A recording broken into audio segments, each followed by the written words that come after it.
Sílamsa síla bhí na ré fádahain, síl na mán fádahain agus síl na mán inis.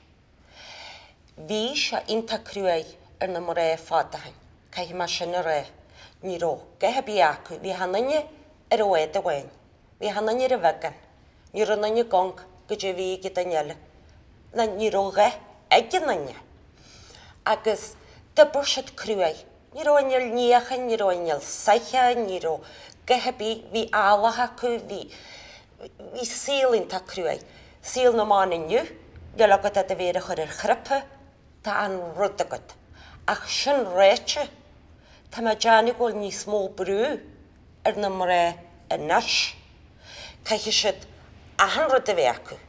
Má tá rudne tágadsa, tá gáhanta, tá sé dhéirí maira. Agus ma'n daine taile rydniad, agus má tá rydniad ag da poestísa. Agus nachhfuil se ag ma poestísa agus iad a dhéirí, téisiad ag le éil. Má he ma bhíacha lena éil. Tá ní smó brú na bhí fádahain.